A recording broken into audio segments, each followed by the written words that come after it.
Vale, vamos a desgranar esto porque resulta muy paradójico. A ver, resulta que un Estado diseña una ayuda económica mensual para, bueno, facilitar el pago del alquiler. Sí, el famoso bono. Exacto. Y luego resulta que un año después, ese mismo Estado, a través de Hacienda, acaba absorbiendo una parte de esos fondos simplemente porque la persona beneficiada ha saltado de tramo en su declaración de la renta. Claro, es un ciclo que a primera vista parece un error de cálculo total. Totalmente. Pero, o sea, en el fondo refleja la inmensa complejidad del acceso a la vivienda en España ahora mismo, en pleno 2026. Atrás quedaron los tiempos donde comprar o alquilar era una simple transacción de mercado. Ya, hoy en día es un ecosistema lleno de condicionantes. Hay requisitos ocultos, tiempos de espera impredecibles. Y esa paradoja del IRPF ilustra perfectamente el choque entre la intención de una política pública y su ejecución real. Eso es. Porque sobre el papel, las medidas buscan actuar como un salvavidas rápido, pero en la práctica toda la burocracia y la arquitectura fiscal convierten ese salvavidas en un trámite que exige casi un nivel de experto para navegarlo. Para navegarlo sin sorpresas, desde luego. Justo. Y es precisamente esta desconexión lo que genera tantísima frustración en el mercado inmobiliario actual. Pues el objetivo de nuestro análisis de hoy es entrar de lleno en esa desconexión, arrojar un poco de luz. Para ello hemos recopilado y cruzado una pila de documentos muy diversos. Sí, fuentes fundamentales para entender este panorama. Eso es, tenemos datos de mercado de portales como Fotocasa, análisis de la consultora Agustí Asociados.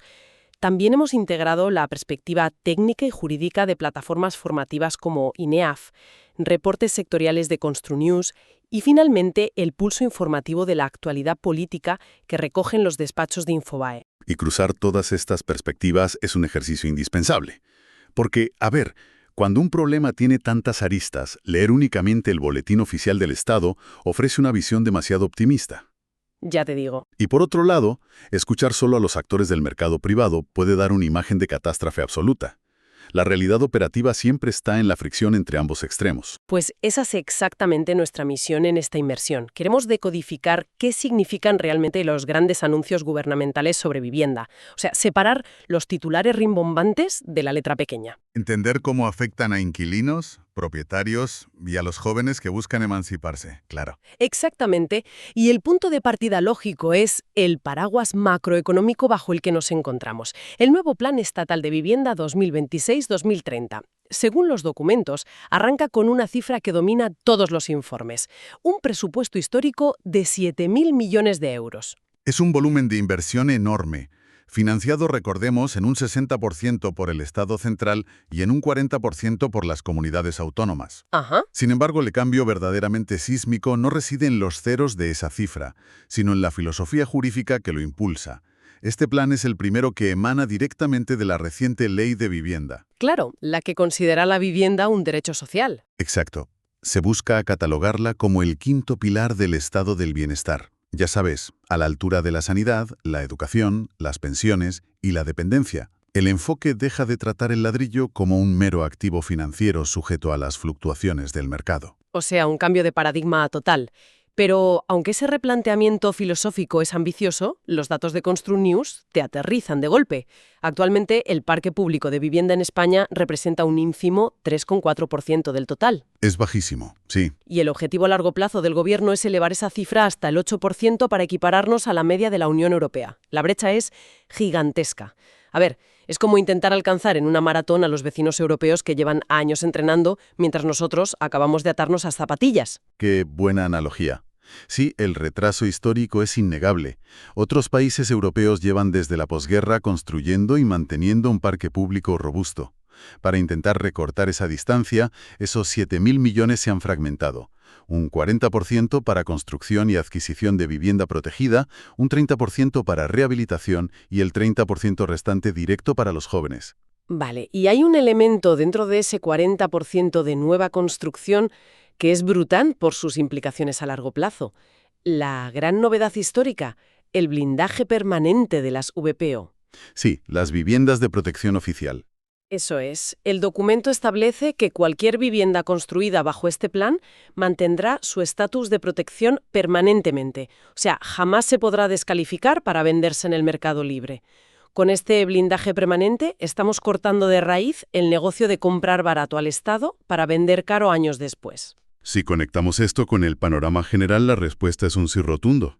Esa ha sido la gran fuga de capital público en el sistema inmobiliario español durante décadas. Claro. Se utilizaban impuestos para financiar una vivienda que luego generaba una plusvalía privada, desapareciendo del parque público. Al implementar esto y crear la empresa estatal de vivienda para gestionarlo, el Estado elimina la especulación futura con fondos públicos. La vivienda nace protegida y muere protegida. Ese cambio tiene todo el sentido. Elimina el incentivo de comprar barato para hacer caja en el futuro. Pero bueno, transformar el parque inmobiliario es un proyecto a décadas vista. Y mientras tanto, el mercado de alquiler sigue exigiendo el pago inmediato cada mes. Claro, la factura llega a principios de mes sí o sí. Exacto. Y esto nos lleva al otro gran pilar del presupuesto, ese 30% dirigido a la juventud, que se materializa en el bono de alquiler joven. El diseño base parece directo. Son 250 euros mensuales por un máximo de 24 meses, hasta 6.000 euros en total, para menores de 35 años que no tengan propiedades y cumplan unos límites de ingresos. Y ahí entra el IPREM, el Indicador Público de Renta de Efectos Múltiples.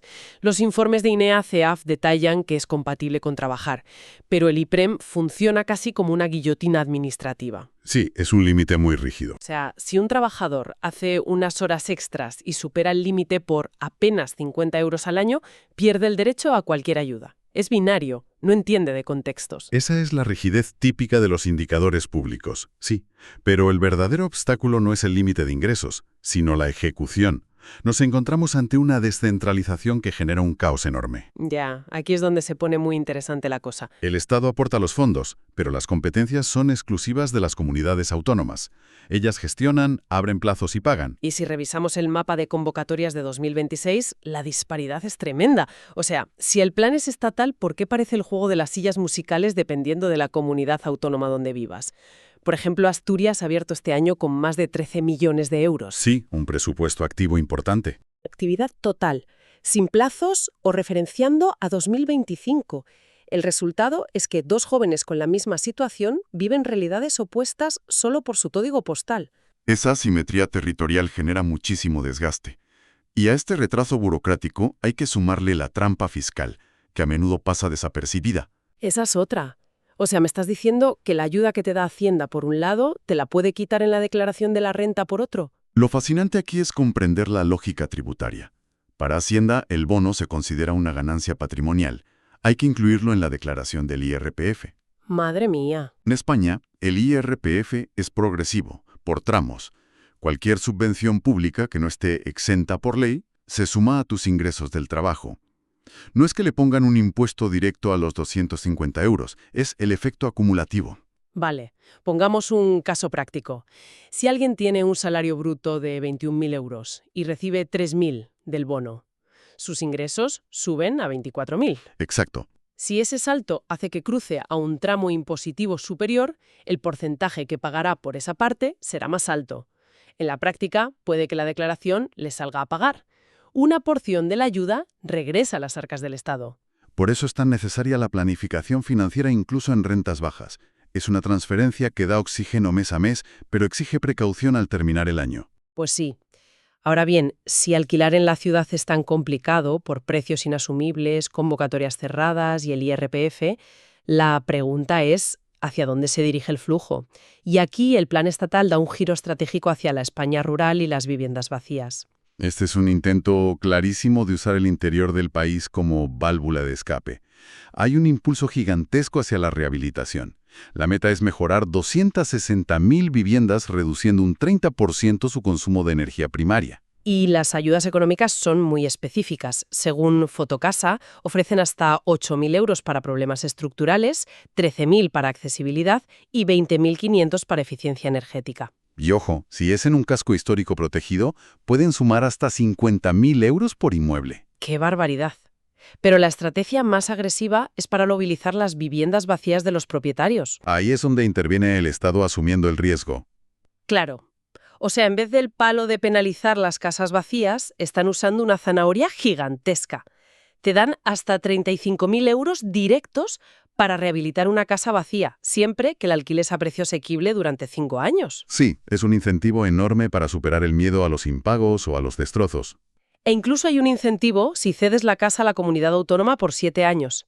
Te dan 12.000 euros para reformar antes del alquiler y 18.000 al terminar para devolverla en buenas condiciones. Es como un servicio VIP para que los propietarios pierdan el miedo a alquilar, ¿no? Absolutamente. La analogía es perfecta. La administración pública actúa como una agencia de gestión integral. Absorben el riesgo, financian la reforma y garantizan el estado final. Todo para meter oferta inmediata en el mercado sin tener que esperar años para construir un edificio nuevo. Ya veo. Y paralelamente inyectan fondos en el mundo rural. Subvenciones de 85.000 euros para construir vivienda pública en pueblos de menos de 10.000 habitantes. Y ayudas a fondo perdido de más de 10.800 euros, hasta 15.000, para jóvenes que compren allí su primera casa. El objetivo, según Construnews, es que el esfuerzo financiero de las familias en vivienda nunca supere el 30% de sus ingresos mensuales. Y para acelerar todo esto mencionan la construcción industrializada, ¿verdad? Sí, construir módulos enteros en fábricas y luego ensamblarlos en el terreno. Reduce tiempos y costes. Sobre el papel, parece que cubren todos los frentes. Fondos masivos, gestión de riesgo, incentivos rurales, construcción rápida.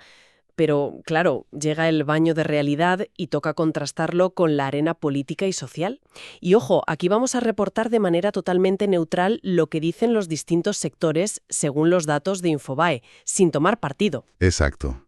Porque la vivienda es un ecosistema de intereses tan cruzados que cualquier medida genera fricciones inmensas. Pues a ver, desde la izquierda, Sumar y Podemos consideran el plan muy insuficiente. Sumar apunta que 7.000 millones es un 30% menos de lo que se invirtió entre 2009 y 2012. E Ione Belarra, de Podemos, critica que todo este gasto hasta 2030 equivale a 2 meses y medio del gasto militar de España. Y desde el extremo opuesto, el Partido Popular critica la ejecución real.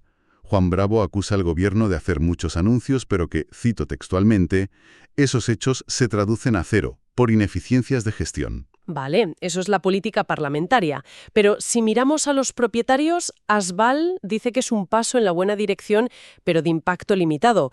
Reivindican que los propietarios están asumiendo una función de escudo social que debería recaer en el Estado. Y luego están los intermediarios, el sector inmobiliario. La FAI critica la falta de un pacto de Estado sólido y la ausencia de presupuestos generales que garanticen los fondos. Además, apuntan que el plan ignora las zonas tensionadas. Claro, esas áreas urbanas donde el precio está disparatado y la ley de vivienda permite intervenir los precios. La FAI sugiere que el plan no da soluciones operativas para descongestionar esto. Para cerrar el círculo, los inquilinos. El sindicato de inquilinas tilda el presupuesto de ridículo. Argumentan que externalizar la gestión en el sector privado no saca a la vivienda del ciclo especulativo. Entonces, si hacemos recuento, los socios de gobierno dicen que falta dinero, la oposición dice que no es real, los propietarios dicen que cargan con el peso social, los agentes inmobiliarios se quejan de las zonas tensionadas y los inquilinos lo ven especulativo. Si absolutamente todo el mundo está enfadado, ¿estamos ante un fracaso de diseño? ¿O es simplemente el clásico punto intermedio donde nadie consigue el 100% de lo que quiere? Esto plantea una pregunta fundamental. La vivienda es tan compleja que cualquier política que pretenda equilibrar el acceso social con la rentabilidad y las cuentas públicas inevitablemente dejará descontentos. El inquilino quiere bajada de precios, el propietario seguridad jurídica y el Estado cuadrar el déficit. Es un rompecabezas.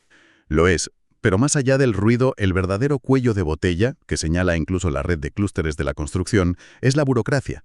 Si un ayuntamiento tarda 18 meses en dar una licencia de obra, de nada sirven los miles de millones ni la construcción industrializada. El éxito real dependerá de la reducción burocrática y de los plazos administrativos.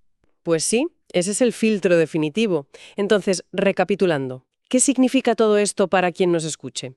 Si la gente busca el bono joven, la clave es vigilar los portales autonómicos casi a diario, porque cada uno va a su ritmo, y sobre todo, recordar el impacto en el IRPF para no llevarse un susto.